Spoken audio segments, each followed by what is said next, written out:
Capítulo 7. Una jirafa en el aula. Curiosidad.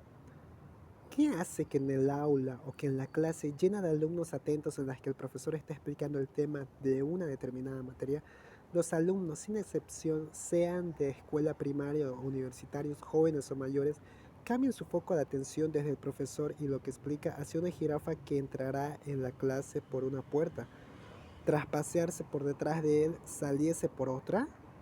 ¿Qué despierta la jirafa que no tenga el profesor?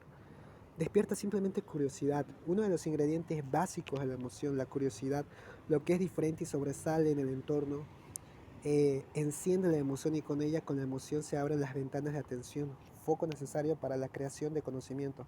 El mamífero y el ser humano es un mamífero o es un animal curioso por naturaleza. Siempre está explorando e inspeccionando todo y en esa inspección tantas veces azarosa descubre cosas nuevas diferentes a lo cotidiano, bien sea de separar las ramas de un arbusto y descubrir lo lejos de un depredador o encontrar un nuevo árbol con frutas maduras. De hecho, de curiosidad, ha sido definida como un deseo que lleva a conocer cosas nuevas con la curiosidad de un animal o el mismo ser humano.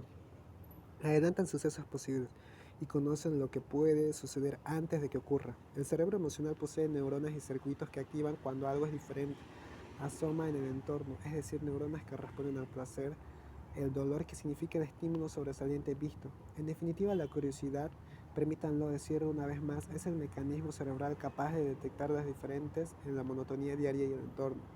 Y con ello se presta atención a aquello que se sobresale, y si lo sobresale es el significado para la supervivencia, se aprende y se memoriza. Hoy comenzamos a saber que nadie puede aprender nada, y menos de una manera abstracta, o menos que aquella que se vaya a aprender o lo motive. Te diga algo que posee un significado que encienda su curiosidad para aprender. Se requiere ese estímulo inicial que resulte interesante y nuevo. Y es entonces como acabamos de señalar cuando se enciende la atención de un modo poderoso precisamente el juego. Es en los primeros años la conducta que desarrolla el niño para aprender con el estímulo de la curiosidad. Jugar es un medio, una excusa a través del cual se aprende por cada percepción seguida de un acto motor. Es siempre nueva, sobresale de lo anterior y refuerza así la curiosidad. El juego es un invento poderoso de la naturaleza. Solo hay que ver a dos niños jugando, o para el caso de dos chimpancés, o simplemente unos monos o unos leones y comprobar en sí misma la tarea. El instrumento del juego, combinación y curiosidad o placer, es el arma más poderosa del aprendizaje. Todos los maestros y educadores, particularmente de escuelas primarias, pero también profesores de secundaria e incluso profesores de más altos niveles de docencia, buscan encontrar la fórmula docente que les permita encender, captar la curiosidad de los alumnos en la clase. Y esto es importante ya que los maestros están deseosos de que se provea de instrumentos capaces de hacer cosas curiosas, sus enseñanzas como tal, y si es posible durante todo el tiempo que dura esta. ¿En qué medida neurociencia podría descubrir esta forma curiosa de aprender en la estructura de los propios colegios? Lo cierto es que en el ser humano la curiosidad, ese deseo de conocer cosas nuevas, es el que lleva a la búsqueda de conocimiento, no solo en general, sino en el contexto en el que nos encontramos tratando aquí. Es decir, que se adquiere en el colegio, las universidades o las investigaciones científicas precisamente. Fue el padre de la neurociencia actual, el profesor Charles Schering, quien reconoció en la investigación científica máxima la curiosidad en la que llamó curiosidad sagrada. En cualquier caso, estudios recientes muestran que la adquisición de conocimiento al llegar a conocer aquello que se busca con el estudio y el aprendizaje comparte sustratos neutrales con aquellas otras conductas que empujan a la búsqueda del agua o el alimento de la sexualidad.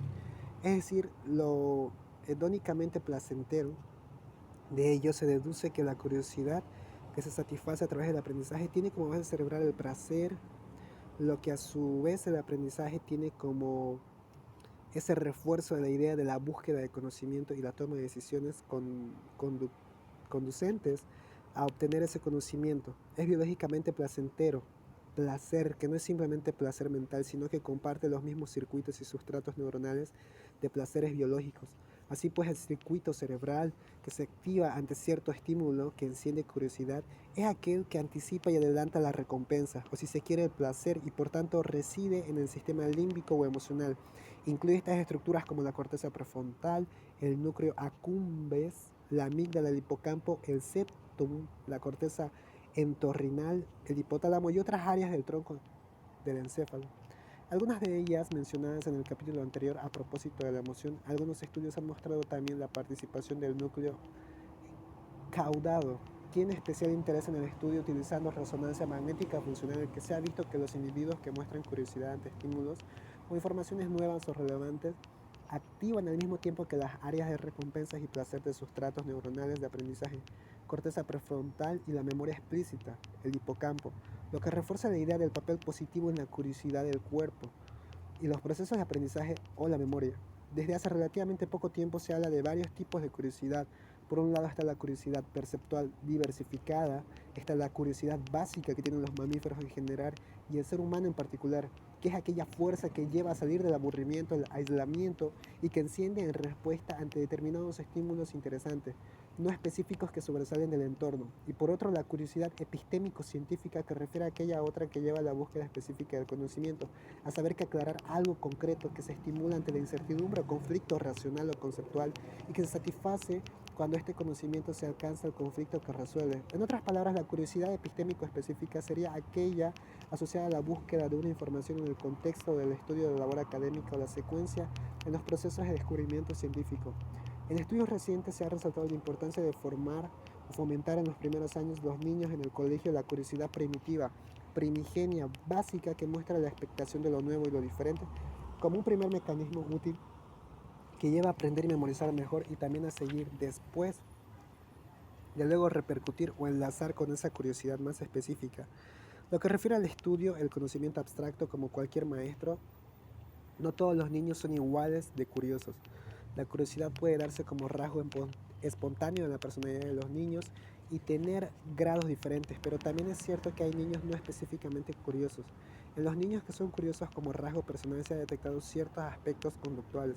Se dice que un niño manifiesta una curiosidad espontánea en la escuela primaria cuando, uno, reacciona de un modo positivo con alerta o algo que a su alrededor resulta nuevo, extraño, incongruente, misterioso y hace que se mueva y oriente hacia ello para explorarlo o manipularlo. 2. Muestra una necesidad o un deseo de saber más acerca de lo mismo o de las cosas que lo rodean. 3. Explora espontáneamente, busca y husmea a su alrededor en busca de nuevas experiencias. 4. Persiste en la exploración y examina los estímulos que aparecen en el entorno para saber más sobre ellos. En el segundo caso, provocar la curiosidad en aquellos niños que no tienen espontáneamente siempre ha sido un problema con mucha enjundia. Se han propuesto algunas estrategias que ayudan a encender la curiosidad y que utilizan con matrices diferentes. Han sido empleados por muchos docentes, desde la escuela primaria hasta la universidad. Entre ellas se encuentran las siguientes. 1. Comenzar una clase con algo provocador, sea una frase, un dibujo, un pensamiento, con algo que resulte chocante. El ejemplo de la jirafa con el que iniciamos este capítulo. Presentar un problema cotidiano que lleva a despertar al alumno al principio de la clase. Al venir hoy a clase he visto en el parque una fila de árboles todos pintados de azul. ¿A qué creen ustedes que puede deberse ese fenómeno? ¿Qué intención tienen con lo que ha hecho? Esa sería una pregunta. ¿Qué intención tiene con quien lo ha hecho? 3. Crear una atmósfera por el diálogo por parte de los alumnos, en la que estos vean relajados y a gusto y no cuestionados sobre si se pregunta o si estas preguntas son tontas o sin ningún interés. Dar el tiempo suficiente para aquello o para algún alumno que desarrolle un argumento y se vea con ello motivado a encontrar la solución ante los demás problemas que plantea. Este sería el 4. 5. En un seminario y sobre un tema concreto, no preguntar sobre un problema, sino incentivar al estudiante a que sea él quien plantee el problema de forma espontánea. Ello estimula su propia coherencia, autoestima y motivación personal. 6. Introducir durante el desarrollo de la clase elementos que impliquen incongruencia, contradicción, novedad, sorpresa, complejidad, desconcierto e incertidumbre. Bien, que los grados o puntos, este sería ya el punto 7, que los grados del punto anterior sean los adecuados sin provocar ansiedad en los alumnos. 8. En seminarios o clases prácticas procurar la participación activa del estudiante y su exploración personal. 9. Reforzar el mérito y el aplauso ante una buena pregunta o resolución de un determinado problema. 10. Modular pero no dirigir la búsqueda de una respuesta por parte del alumno y menos proporcionar la resolución del problema.